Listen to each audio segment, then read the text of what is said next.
Shalom. Call Haloyam La Yehova, Bahashim, Yehoshai, Bahashim, Rachakodash, Brakata Yehova, Brakata Yehoshai, Brakata Rachakodash, Bahashim, Yehoshai, Bahashim, Rachakodash. Shalom and double honors to the elder apostles of Great Millstone. Shalom to the elder bishops and the elders in the Akim and the Akwathium of the hopeful elect. Shalom. Just want to go into a quick video here today entitled, today is December 25th. You know what day that is. The wicked pagan holiday they call Christmas. Don't know the quick. I don't have a title right now, but I'll title it something. But basically, going into the origins, the true origins of Christmas, just rebuking it, calling it out, and Lord willing, this video is edifying. So let's go ahead and get to this little story, this article here, going into the breakdown of it. So right here it says Nimrod, the Lord of Christmas. It says Nimrod married his own mother, whose name was Semiramis. After Nimrod's death, his so-called mother-wife, Semiramis, propagated the evil doctrine of the survival of Nimrod as a spirit being. She claimed a full-grown evergreen tree sprang overnight from a dead tree stump, which symbolized the springing forth unto new life of the dead Nimrod. On each anniversary of his birth, she claimed Nimrod would visit the evergreen tree and leave gifts upon it. And this was the way to keep the people in subjection unto her, because she feared that Nimrod would, with Nimrod being gone, that the people would revolt, and she would lose her power that Nimrod was able to have, right? So this was a power move of wickedness and profanity that she had created. So it says let's see. Nimrod will visit the evergreen tree and leave gifts upon it. December 25th was the birthday of Nimrod. This is the real origin of the Christmas tree. Traditionally, a Yule log was burned in the fireplace on Christmas Eve, and during the night, as the log's embers died, there appeared in the room, as if by magic, a Christmas tree surrounded by gifts. It says the Yule log represented the sun god Nimrod, and another name for the sun god is Baal. So when the Tower of Babel, when the Most High confounded the languages of all the nations that were united in one under Satan, building that tower, he changed all of their languages. And then that's what happened, and that's why all the other nations today have different forms of different false religions, and it all goes back to Nimrod, because they learned the ways of Nimrod and Semiramis and them before they got confounded. Because all of their deities goes back to a form of a fertility goddess, goes back to Semiramis and the sun worship and the host of heaven, the sun, moon, and the stars, because the heathen worship. That's why when you look at the nation flags of every nation, they have some kind of crescent moon. They got moon, stars, and sun in their flags, because they worship they worship the host of heaven. And it all goes back to Nimrod being the sun god and Semiramis being the queen of heaven, the moon goddess. It's pure wickedness. So go ahead, get the rest of this here. Let's see, where was I? It says the Yule log represented the sun god Nimrod, and the Christmas tree represented himself resurrected as his own son Tammuz. And they said that she lied, said that the sun rays impregnated her. Semiramis said the sun rays impregnated her, and then that was Tammuz, and Tammuz was Nimrod resurrected, and reborn. But she was just being a whore and had slept with somebody else, but called it being, sun rays, getting her pregnant that way, like it was a miraculous event. She was just out there being, a whore. So it said Christmas as a pagan holiday traces back thousands of years to a man named Nimrod, founder of ancient pagan Babylon. and his dad as well, Cush. That goes back into this thing called the mystery Babylonian mystery religion, or the Babylonian school of mystery religion, something like that. You can Google it. And that's the mystery, is that all of these heathen nations, their religions and philosophies, all of it goes back in one way or another, traces back to Nimrod. Like the Pope, the Roman Catholic Pope, he wears a fish hat, which goes back to Dagon. And Dagon is I believe, Philistine false deity that goes back to Nimrod. So Dagon, the fish god, goes back to the Philistines, I believe, and then he is a version of Nimrod. So that's how it all ties all together. It's not really a mystery. It's just it's a hidden known fact. Okay, so now it says December 25th was highly honored and recognized by Nimrod's supporters. Many centuries later, this pagan custom was quote-unquote Christianized, as being the birthday of Mashiach, of Christ means anointed. Mashiach in the Hebrew is anointed. Let's see. That's all I'm gonna get on that. What I could do is leave this link of this article in the comment section. Anyone want to click it and look at it. But this is a great article I came across many years ago, and I emailed it to myself, so I was able to find it, which I was glad I did, because over the years now there's a lot of information that's buried these types of potent articles. But this is what this goes back into.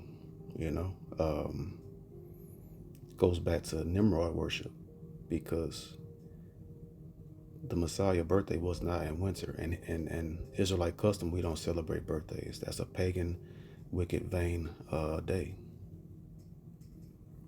because a lot of drama happens on those days, right? Because that the culture is, you can do whatever you want to on your birthday, right?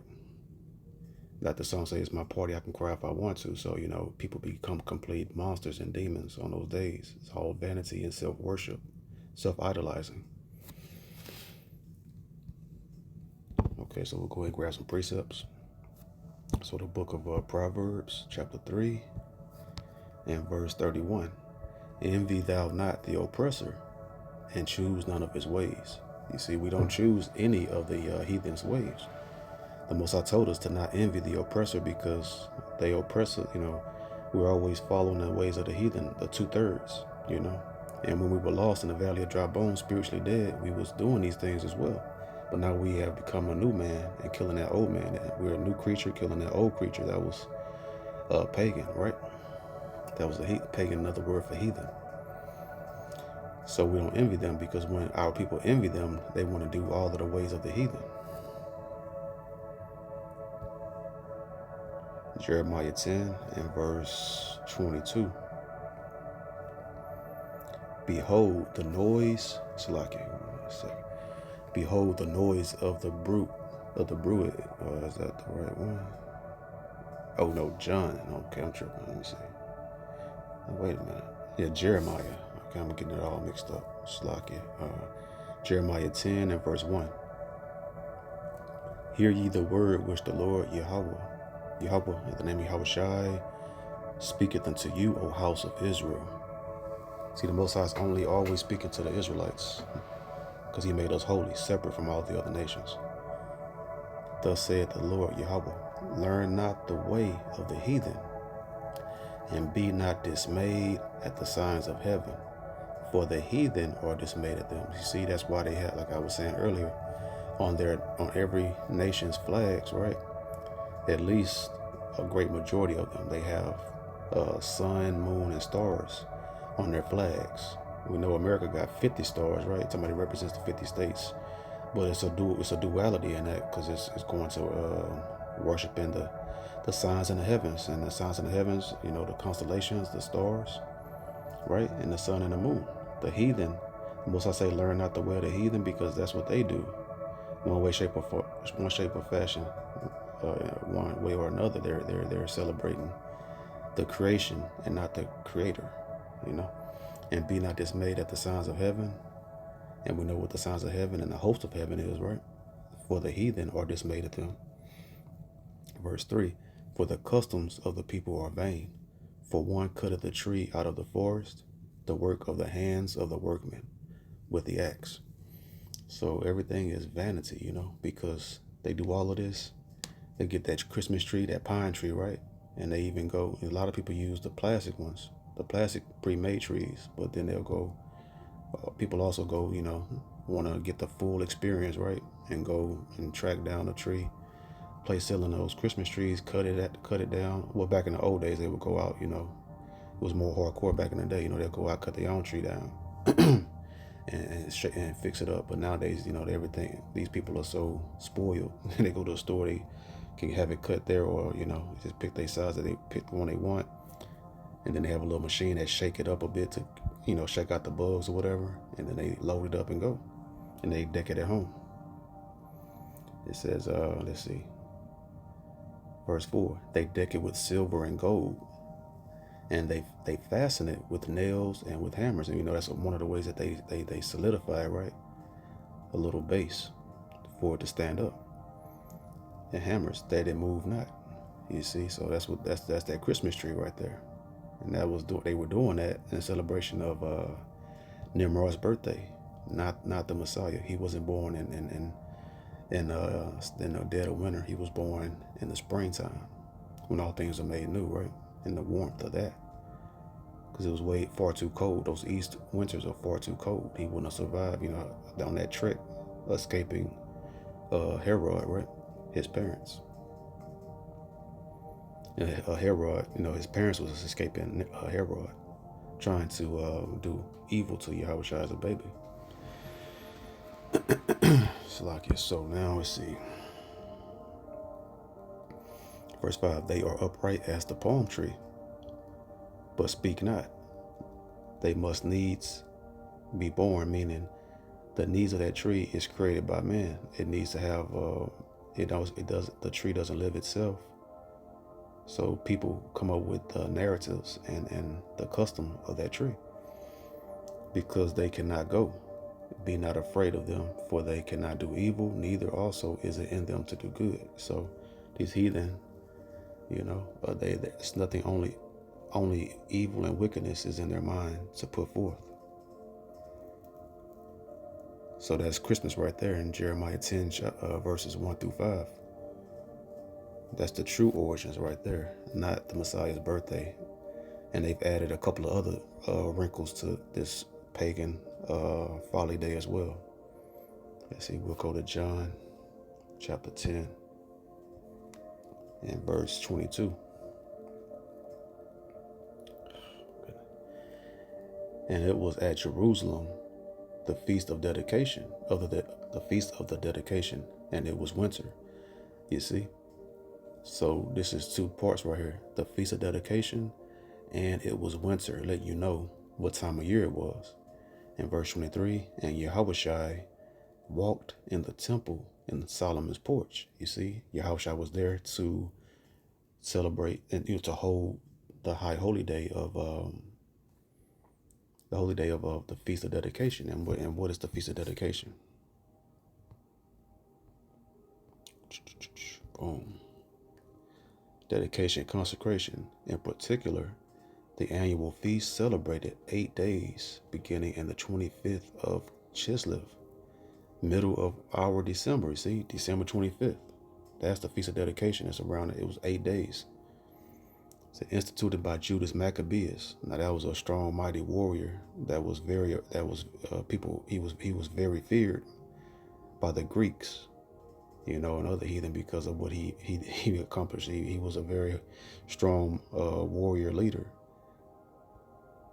It says 164 BC, in memory of the cleansing of the temple from the pollution of Antiochus Epiphanes.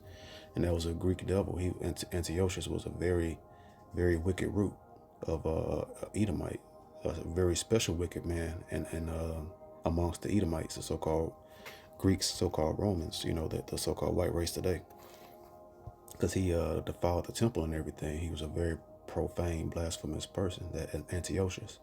And Judas Maccabees went to war with his armies and stuff, and knocked out those armies, and reclaimed the temple and Jerusalem. And during that time period, during the Greek Empire, you see, this is a key link right here. This verse is a link to the and where's the Feast of Dedication, the 8 days? That's what they call Hanukkah, right? So right here, the Feast of Dedication is another name for the Jewish holiday of Hanukkah.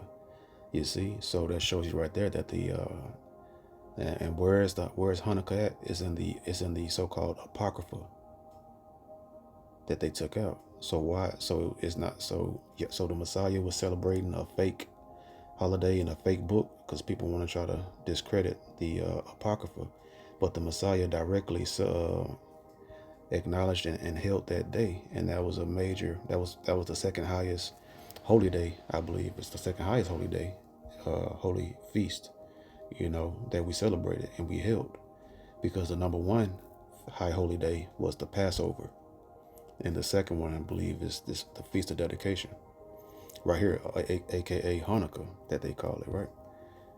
So meaning dedication in Hebrew, commemorating the rededication of the Holy Temple in Jerusalem after the Maccabean revolt against the Seleucid Empire.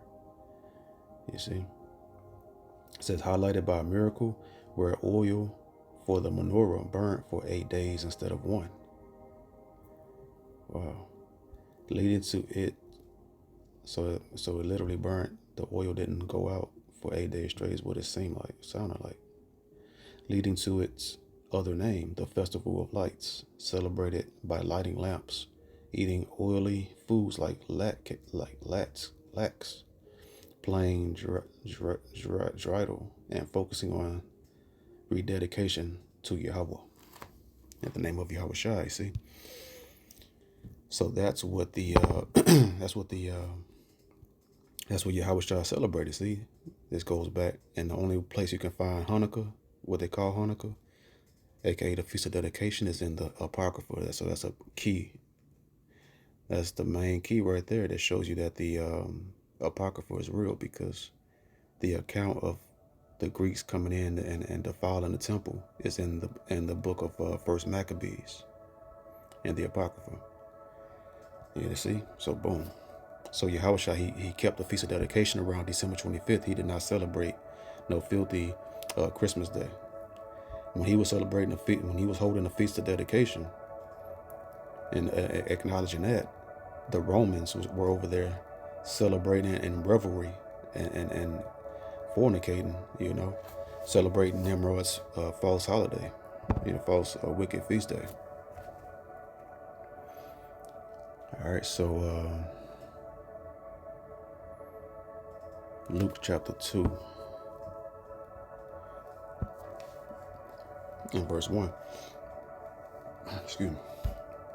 It says, and it came to pass in those days that there went out a decree from Caesar Augustus, and that's a Roman ruler, right? So-called Roman. Excuse me. A Edomite, so-called white man. So from Caesar Augustus, that all the world should be taxed. You see, tax season. And this taxing was first made when Cyrenius was governor of Syria. And all went to be taxed, every one into his own city. See, tax season. So, okay, keep reading here. Verse 4. And Joseph also went up from Galilee, out of the city of Nazareth, into Judea, unto the city of David, which is called Bethlehem. It was the house of bread. So it says that because he was of the house of and lineage of David, and this touches on many topics here, because we know that the Messiah was going to descend through the bloodline of David, and we know only men have the bloodline, carry the bloodline, the seed, right? So Mary didn't miraculously didn't miraculously conceive Yahushua. If this shows you that Joseph was of the house of he was of the house and the lineage of David. So the seed, so he had to lay with Mary in order for the seed, the lineage of David to be conceived for, so Mary can conceive the seed of David, right? So women don't have seed. So that right there proves that Joseph was the literal biological father of the Messiah. It's plain to see right here. So that's another that these scriptures are many layered, right? So because he was of the house and lineage of David, and then right here to be taxed with Mary, his espoused wife, because they were engaged, but before they had the ceremony, they had already got together physically, right? To be, because the word wife right there means husband and wife, is because what makes a person a husband and wife is laying down together. It says being great with child. See, doing this right here says to be taxed with Mary, his espoused wife, being great with child. I mean, she was at the end of that term of having, the end of the 9 months, 10 months of the pregnancy. Verse 6, and so it was that while they were there, the days were accomplished that she should be delivered. So meaning what? 9 months, 10 months was fulfilled, and she had went to labor to bring forth Yahushua. So right there, the key is right there, and bring this out to prove the time period of when Yahushua was born. He wasn't born December 25th. He was born during tax season. And we know tax season is always what? Springtime. And when is that? Around March and April. So Yahushua was born in the March. Well, we know it's March in the springtime because it's way too cold in the winter for a baby to be out there in the open like that.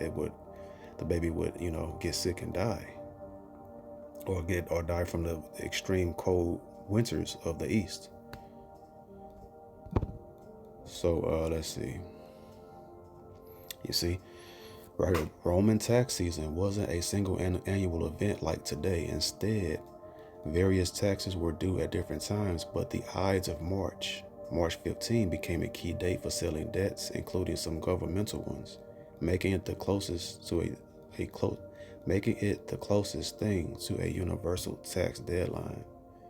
See, because April 15th is the last, around not April 15th, but around that time in April is when it's the deadline to get your taxes in, to file your taxes, right? So boom. So around March 15th, that's the day around March, around it. So what we know is March 15th, around that time, is the tax season. And the Messiah, he was born during tax season, and that's a key to let you know he wasn't born in the winter, but he was born in the springtime, because that's when tax season was, because people would travel. They would go and have to go, because just like Joseph here, he traveled to go ahead to be taxed. It's way too cold to be traveling in the winter for tax season, right? So you go during springtime when it's better weather and conditions to travel. People will have to travel from all over, to go ahead and settle up on those taxes. It was a great inconvenience, but you had to do it. That was a part of our oppression that we had to suffer. And now we do it now. It's so much easier. Now we can do it online. We don't have to leave our house. But then they had to travel, different cities in a particular area to be taxed in their home region, their native, area that they had their homestead. So that just proves right there, that the Messiah was not born December 25th, but he was born around in March during tax season. So, and they also added other wrinkles as well to excuse me, they added wrinkles. They added more stuff unto so-called Christmas, right? So right here, the Romans, right here, Saturnalia, the ancient Roman winter festival for the false god Saturn, featured public merriment, feasts, gift giving. See what does that sound like? Christmas time, right? and the temporary suspension of social norms, meaning what? Just be whatever wild your inner beast, your inner fleshly desires. Just do whatever you want, including lots of public singing. You know, that caroling. They go to door doing that caroling. That's where they get that caroling from. But they were naked in the Roman times. Very filthy people, right? Music and revelry in the streets, similar to modern caroling. You see. But with Roman flair, like masks, crazy clothes, and festive greenery. And that's how those elites be at those parties. You know that movie Eyes Wide Shut with Tom Cruise, wearing those, going to those crazy parties and having those masks on their face. Roman culture here, it's proven who the Edomites are. Creating a lively, noisy atmosphere with candlelit nights and merrymaking before the formal holiday period, notes this WordPress article. So you see, that's what's going on. They go in and that's where they added the caroling to the setting up the Christmas tree, and they have parties and they go singing door to door. They were naked and stuff, and scantily clad, even though it was pretty cold. But Edomites, so-called white folks, they walk around in flip-flops and shorts and a t-shirt in the cold weather. So they like that cold weather. So especially they lived in those caves real cold, so they kind of acclimated to that cold real good. But that's what that is. That's what Saturnalia is combined with that Nimrod Christmas tree, and they create their own little custom-made hot folly day and wicked feast day in December 25th. So now we'll get Romans 13 and 13. It says, let us walk honestly as in the day, meaning what? What's the day? The light. The sun is at the daytime, in the daytime, and that's the light of the commandments of the Heavenly Father. So when you walk in honestly, you walk in lawfully, right? Not in rioting and drunkenness, not in chambering and wantonness, not in strife and envying, boasting, trying to shine on people. That's what envying is. All pride and everything, right? So walk honestly, not in rioting and drunkenness. That's how they get drunk and they go to those parties and they be rioting, but not the rioting of violence, but rioting in just filthy lust, wicked lust, and adultery and homosexuality as well. So right here, that word rioting, a revel, carousal, says a nocturnal and riotous procession. So nocturnal meaning at nighttime, right? All hours of the morning or the nighttime, right? Into the wee hours of the morning. A nocturnal and riotous procession of half-drunken and frolicsome fellows. And that means what? Sexual stuff going on. Frolicsome fellows who after supper parade through the streets with torches and music in honor of Bacchus. And that goes back to Nimrod as well. Bacchus or some other deity. And so that's that caroling right there. They first they get nice and fed, and they get drunk, right? Raise up, and then they go play, right? That's what these filthy days are all about.